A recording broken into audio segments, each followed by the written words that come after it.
សួស្តីបងប្អូនទាំងគ្នាចឹងនេះយើងមកធ្វើទាក់ទងជាមួយនឹងគម្រោង slide យើងបានតម្លាក់នៅក្នុង page ថ្ងៃមុន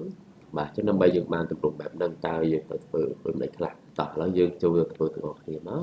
បាទឥឡូវខ្ញុំបើកហ្វាល់ថ្មីមួយបាទចឹងខ្ញុំ change layout វាទៅជា plain អញ្ចឹងយើងអាចទៅប្រូ background វាបានណាចឹងយើងអាចមកស្ដាំឡើងនេះមកហើយយកពាក្យថា format background អញ្ចឹងយើងមកមើលកន្លែង solid fill នេះចឹងខ្ញុំយកពណ៌បាទប៉ុណ្ណេះចុះបាទបន្តមកទៀតគឺយើងអាចជួយ insert ហើយយើងយក shape មួយមកបាទយក oval ចឹងដើម្បីគូ oval ឲ្យបានមូលបើយើងចង់បានជារាងមូលចឹងមកគាត់ទី shift ឲ្យចុះហើយយើងគូសមកតាមទំហំដែលយើងចង់បានហ្នឹងឯងចាំបានប៉ុណ្ណាយើងយកប៉ុណ្ណឹងចឹងដើម្បីបញ្ចំកណ្ដាលបងអាចមើលគម្លាតវាបានណាចឹងវាមានសិទ្ធិគម្លាតលើខហើយនឹងបាទកណ្ដាលចំណែកឆ្វេងស្ដាំបងអាចគៀតទៅគឺវាចេញឲ្យយើងមកដែរនេះបាទចឹងយកប៉ុណ្ណឹងចឹងបើយើងមិនចង់បានបន្ទាត់សុំជុំវិញវាទេចឹងយើងមើលកន្លែងshape outline មកយើងយកពាក្យថា no outline បាទហើយបើចង់បាន effect ឬក៏ស្រមោលបងអាចមើលកន្លែង shape effect នេះបាទចឹងខ្ញុំយក shadow ដើម្បីបានស្រមោលចឹងចង់ឲ្យបានស្រមោលនោះគឺសងខាង just ពីកណ្ដាលចេញមកតែម្ដងចឹងគឺខ្ញុំយក center នេះមកបាទ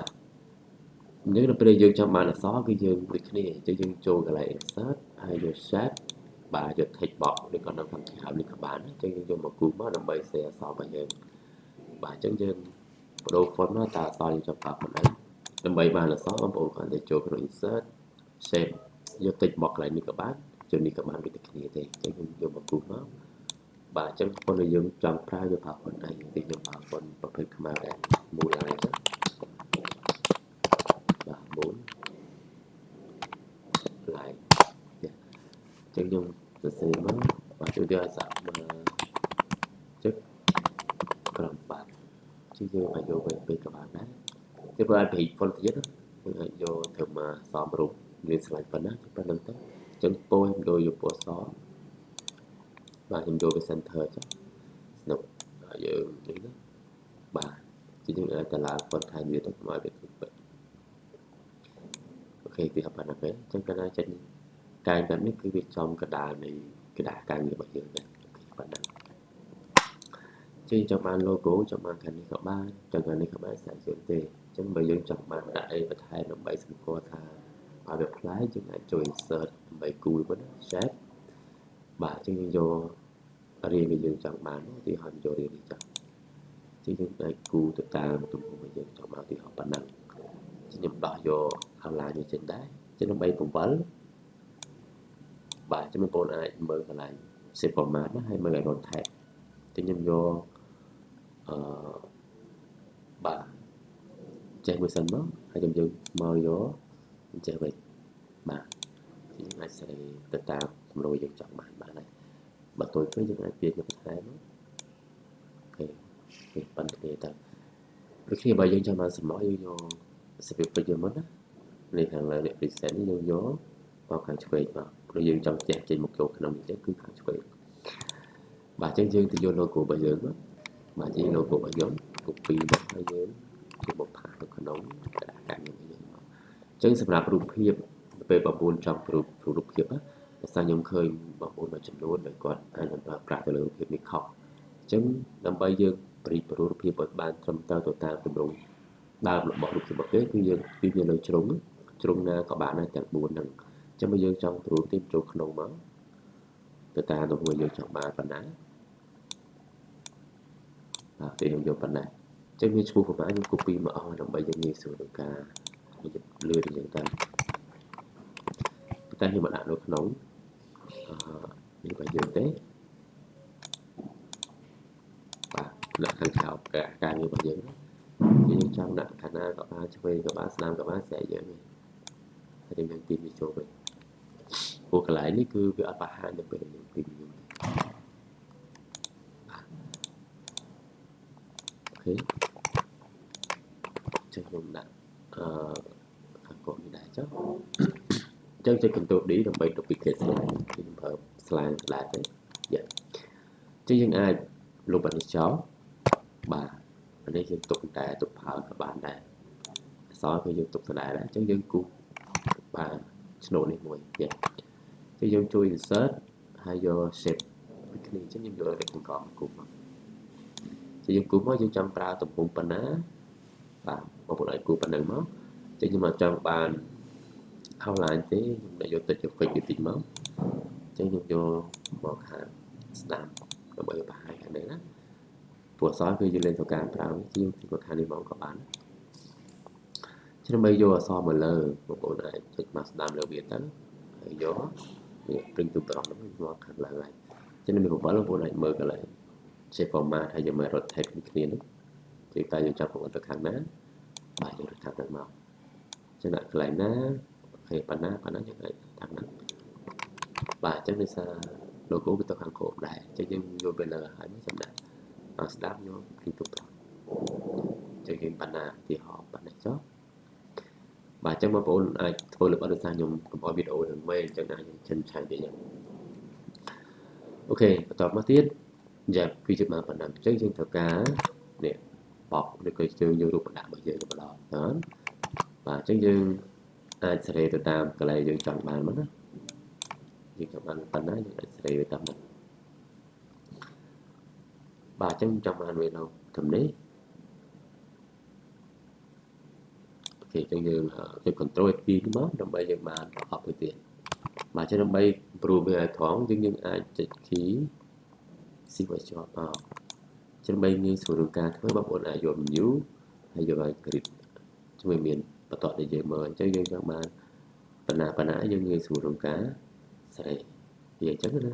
វាបឋមពេកយើងអាចប្រូតាមបានទីវាតែបណ្ណាបានហើយយើងស្នុក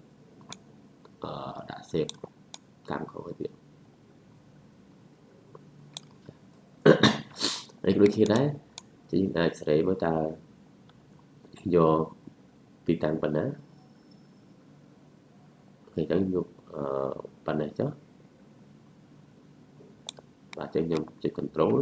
ហើយយកមកយើងទាញចេញមកបាទបណ្ណាហើយនឹងបណ្ណាចឹងកាលណាវាស្មើនេះយើងឃើញមានសញ្ញាព្រោះមានលោតចេញមកឲ្យយើងដែរបាទចឹងវាអត់ស្មើលើគ្រប់ទេព្រោះតែសេរីតាមនឹងឬក៏យើងដកគម្លាតណាមួយក៏បានតែយើងស្រឡាញ់ចឹងឈ្មោះអីយើងទាញឈ្មោះដាក់មួយទៅបាទឧទាហរណ៍បណ្ណាណាឬក៏យើងដាក់ប្រធានក្រុមមុនចុះនេះបណ្ណាទៅប៉ុន្តែសប៉ុណ្ណីយើងអាចដូរតាមយើងស្រឡាញ់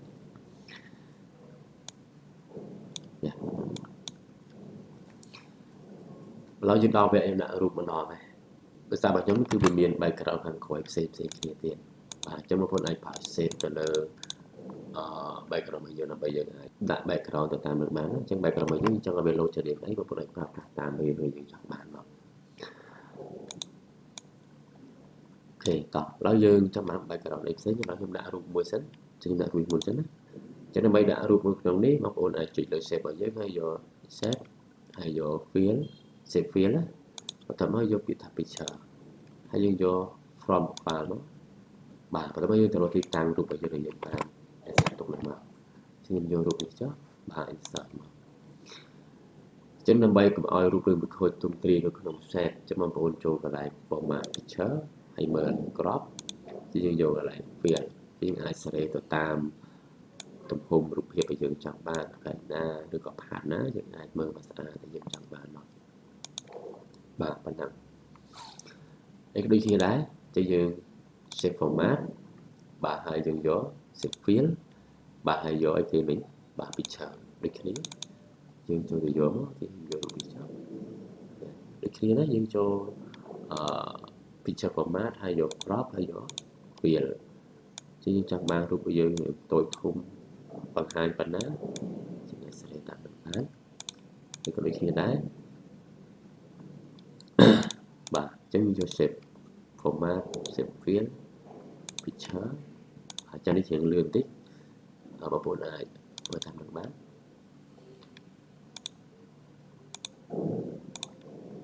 វាដែរទេ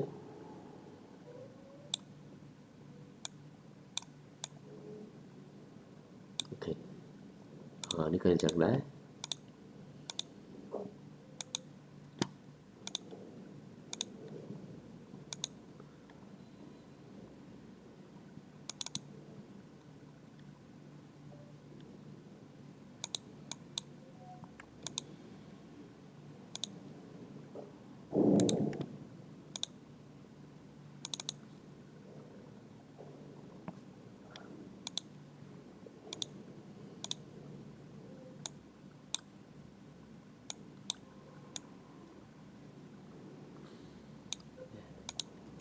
បាទឥឡូវយើងបានដាក់រូបហើយបន្ទាប់មកគឺយើងត្រូវបន្ថែម slide គឺយើងដូរទីតាំងវាហ្នឹងណាបាទចឹងដើម្បីយើងដូរយើងត្រូវមាន background នៅខាងរបស់ខ្ញុំគឺមាន background មួយបាទហើយយើងអាចបដូរទៅតាមរូបដែលយើងចង់បានហ្នឹងឯងបើថាអស់គឺ background ផ្សេងគ្នាចឹងបងប្អូនមិនចង់បាន background ទេក៏មិនដែរតែបើដាក់តើយើងចង់ឲ្យ background load ជាទូទ្រីបែបណាយើងអាចប្រើប្រាស់ shape ជាមួយបានណាចឹងខ្ញុំចង់បានជារាងវងដែរបាទពោអីចឹងខ្ញុំដោះហើយឡានចឹងតើចឹងថាពោអីយើងអាចដូរពោវាតាមហ្នឹងមកទាញយកពោហ្នឹងពោនេះចុះបាទចឹងយើងតូចតិចក៏បានអីទេហើយចាំយើងស្រេកខាងក្រោយណាthìយើង copy តិច click control ឲ្យពីមកខប៉ុណ្ណេះអូខេបាទអញ្ចឹងគឺយើងដាក់ដំណឹងគឺយើងដូរពោតាមដែលយើងឆ្លាញ់មកដូចពោអន្តរនេះបាទពោនេះយើងថាយកពោនេះចុះបាទឬក៏នេះក៏បានដែរអូខេចឹងយើងបាន slide ទី1ហើយចឹងចូល slide ទី2បងប្អូនអាច duplicate ពីនឹងដូចគ្នាចឹងយើងចុចលើ thumbnail របស់វានេះហើយយើងចុច control D មកដើម្បី duplicate បាទបន្ទាប់មកយើងដូរទីតាំងរបស់រូបរបស់យើងចឹងរូបរបស់យើងគឺត្រូវនៅខាងនេះម្ដងហ្នឹងបាទចឹងយើងយកពីនេះមកដាក់ខាងនេះយកនេះមកដាក់ខាងនេះវិញចឹងយើងអាចបរួមវាមកគឺចឹងយើងចំណាំទីតាំងរបស់យើងយើងយក3 4ប្រឡោះនេះចឹងយើងពីលើម្ដងក្រោមចឹងយើងយក4ប្រឡោះដើម្បីវាប៉ុនគ្នាចឹងយើងអាចមកនេះមកចឹងចុច C ហើយយើងបរួមបានចឹង rotate ឬក៏នេះយើងអាចសេចតែបងប្អូនឆ្លាញ់ទេយើងយកពីលើមកក៏បានពីក្រោមមកក៏បានស្អីយើងទេចឹងយើងយកហើយយើងពីនេះវិញទៅពីយើងធ្វើវាដែរចឹង3បាទចឹងយើងយកតែមួយប៉ុណ្ណេះនេះដើម្បីស្មើគ្នាចាចឹងយើងកឡើងទៅលើទៅបាទនេះវាបើប៉ុនគ្នាហ្នឹងអូខេប៉ុណ្ណេះចាចឹងនេះយើងបាទអូខេប៉ុណ្ណឹងចឹងបន្តមកទៀតយើងត្រូវការដូរ background មួយទៅបាទ background នេះចឹងយើងទៅពហិវាឲ្យធំហ្នឹងណាចឹងយើងអាចទីចំកាំងក្រោមនេះបាទបន្តមកយើងទីវាធំអញ្ចឹងបើយើងចង់រៀងពងកពើយើងទីធម្មតាទៅប៉ុន្តែបើយើងបងប្អូនចង់ចេញមូលតែម្ដងគឺយើងចុចស៊ីឲ្យជាប់ហើយចាំទីទៅវាពេញ background របស់យើងណាបាទវាប៉ុណ្ណេះអូខេហើយយើងហុយវាទៅខាងក្រោយអញ្ចឹង mouse ស្ដាំយក send to back ទៅវាទៅក្រោយហ្នឹងគឺបាន slide ថាទី2សាទី3ដូចគ្នាបងប្អូនគាត់តែ duplicate ឬមកចុច control D លើ thumbnail របស់វានេះបាទអញ្ចឹងយើងព្រោះមកនេះវិញណាវាថាផលនេះម្ដងអញ្ចឹងយើងគាត់តែដូរវាសិនមកចឹងនេះទៅវិលជុំមកនេះវិញហ៎បាទអញ្ចឹងយើងព្រោះមកនេះវិញបាទមកដាក់ខាងក្រោមវិញទៅហើយយើងយកនេះឡើងមកខាងនេះវិញ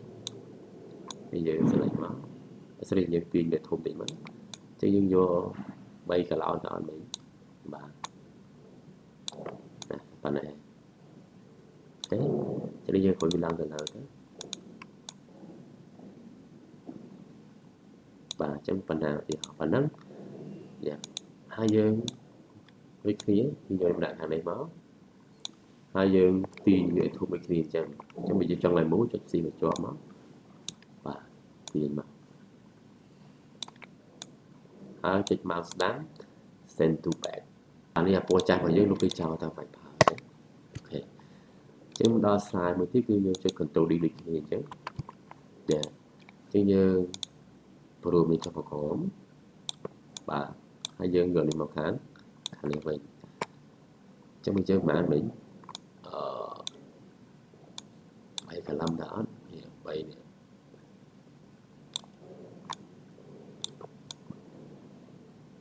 នេះ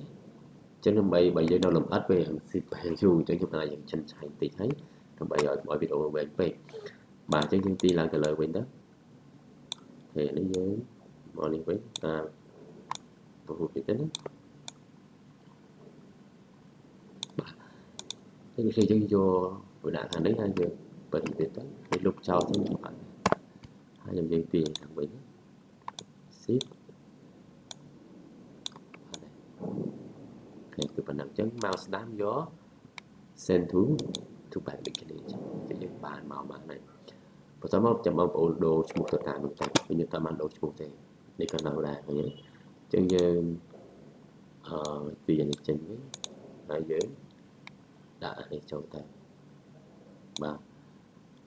នេះហើយមិញហ្នឹងបាទទី2ទី3ដូចគ្នាលុបចោលក៏បានដាក់ក៏បានអូខេទី4នេះទៅប៉ុណ្្នេះចោលវិញ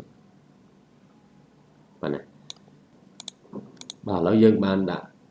ឈ្មោះដាក់អីឲ្យអស់ហើយប៉ុន្តែនៅសល់ background គេសល់ background វាសល់ពណ៌នេះអញ្ចឹង background គឺយើងអត់នៅខាងហ្នឹងទេយើងទៅនៅក្រោមរូបបើយើងទុកអញ្ចឹងក៏អត់ស្អាតទេអញ្ចឹងបើឬក៏បងប្អូនអាចទុកហ្នឹងក៏បានតែយើងស្រឡាញ់អញ្ចឹងយើងយកមកដាក់ខាងក្រោមរូបមកអញ្ចឹងគ្រប់ slide ទាំងអស់ហ្នឹងគឺយកដាក់ខាងក្រោមរូបគឺយើងទាញដាក់ខាងក្រោមរូបមកហើយចុចនេះគេបាទមកស្ដាំយក send to back ទៅអានេះក៏ដូចគ្នាទាញមកដាក់ខាងនេះមកស្ដាំយក send to back នេះក៏អញ្ចឹងដែរមកស្ដាំ send to back បាទនេះទាំង3ពេលមកស្ដាំ send to back បាទអូខេ send to back យ៉ាជាអស់ហើយអូខេអញ្ចឹងប៉ុណ្ណឹងបន្តមកទៀតយើង select នៅលើ subnet ទាំងអស់មកហើយយើងយកកន្លែងពាក្យថា transition យើងយកកន្លែង animation នេះអញ្ចឹងសម្រាប់ animation នេះគឺមានតែសម្រាប់PowerPoint ដែល version ខ្ពស់ហើយចាប់ពី2021ឡើងបានមានណាក្រុមនឹងគឺអត់មាន animation ទេអញ្ចឹងយើង apply វាមកបាទអញ្ចឹងយើងចុចបិទមកអញ្ចឹងគឺវាមានចលនាមកឲ្យយើងដែរអូខេបាទអញ្ចឹងគឺដូចជាមិនពិបាកគណៈពេលចំណាយពេលច្រើនដែរអញ្ចឹងវីដេអូនេះរៀងវែងបន្តិចអញ្ចឹងបងប្អូនអាចបាទមើលមួយទៅអាចនឹងធ្វើបានអញ្ចឹងបើយើងចង់បាន slide នេះដែលមានភាពតាក់ទាញឬក៏ស្អាតតើយើងនឹងចំណាយពេលក្នុងការធ្វើនេះទេបាទអញ្ចឹងសម្រាប់វីដេអូនេះគឺមានតែប៉ុណ្ណឹងទេអញ្ចឹងបើសិនជាមានសារៈប្រយោជន៍សម្រាប់បងប្អូនកុំភ្លេចជួយ like ជួយ share ម្ដងមួយផងបាទសូមអរគុណ